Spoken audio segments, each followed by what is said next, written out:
వరంగల్ జిల్లాలోని ఎనుమాముల వ్యవసాయ మార్కెట్లో సీసీఐ పత్తి కొనుగోలు కేంద్రాన్ని అటవీ పర్యావరణ దేవాదాయ శాఖ మంత్రి కొండా సురేఖ ప్రారంభించారు. ఈ సందర్భంగా ఆమె రైతులకు పలు విషయాలు తెలిపారు. రైతు సంతోషంగా ఉంటేనే రాష్ట్రం సుభిక్షంగా ఉంటుందని మంత్రి అన్నారు. గత ప్రభుత్వ హయాంలో రైతులు తీవ్ర ఇబ్బందులు పడ్డారని, కాంగ్రెస్ ప్రభుత్వం అధికారంలోకి వచ్చాక రైతు సంక్షేమం కోసం చర్యలు చేపట్టిందని తెలిపారు.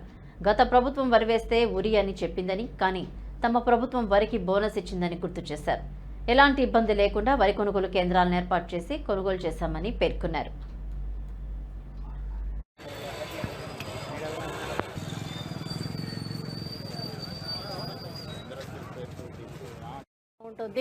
రైతు ఎక్కడైతే ఏడుస్తాడో ఆ రాజ్యం ఎప్పుడు కూడా సంతోషంగా ఉండదు. ఇది ఇప్పుడు కాదు, పూర్వకాలం నుంచి కూడా, రాజుల కాలం నుంచి కూడా వస్తున్నటువంటి నానుడి. ఎందుకంటే రైతులు వాళ్ళు పంట పండించి వాళ్లకు గిట్టుబాటు ధర వచ్చి వాళ్ళు సంతోషంగా కడుపు నిండా తిన్నప్పుడే, వాళ్ళ ఆశీర్వాద బలం ఉన్నప్పుడే ఆ యొక్క రాజ్యం హ్యాపీగా ఉంటుంది. మరి లేని పక్షంలో ఆ రాజ్యానికి ఏదో ఒక ముప్పు వాటిల్లుతుంది. ఎందుకు చెప్తా ఉన్నానంటే, రాజశేఖర రెడ్డి రాజ్యంలో రైతులు చాలా ఆనందంగా ఉన్నారు. విద్యుత్ ఫ్రీగా తీసుకున్నారు, గిట్టుబాటు ధర వచ్చింది.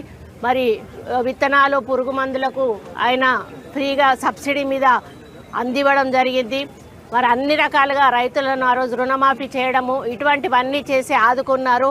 ఆ రోజు రైతు కలకలలాడాడు, రాజ్యం కూడా కలకలలాడింది.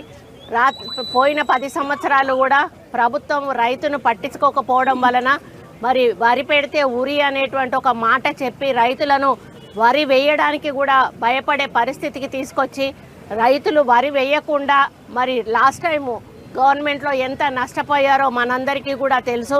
కానీ మళ్ళీ రేవంత్ అన్న రాజ్యం వచ్చిన తర్వాత రాజశేఖర్ అన్న రాజ్యంలో ఏ విధంగానైతే రైతును ఆదుకున్నారో అదే పద్ధతిలో ఇక్కడ రైతును ఆదుకొని మరి ఉచిత విద్యుత్తు, రుణమాఫీ, రైతు బంధు, మరి అదేవిధంగా ఈ విధంగా అన్నీ కూడా వాళ్లకు గిట్టుబాటు ధర, మరి బోనస్, వరి మీద మీరు సన్నాలు వేయండి, సన్నాలు ఇస్తే బోనస్ ఇస్తామని చెప్పి ఈరోజు సన్నవడ్లు వేసి వాళ్ళకి 500 బోనస్ ఇస్తే ఈరోజు మొత్తం ప్రపంచంలోనే హయ్యెస్ట్ ప్యాడీ మరి ఎక్స్పోర్ట్ చేసిన అదేదైనా ఉంటే అది తెలంగాణ రాష్ట్రంగా రికార్డు సాధించబడింది.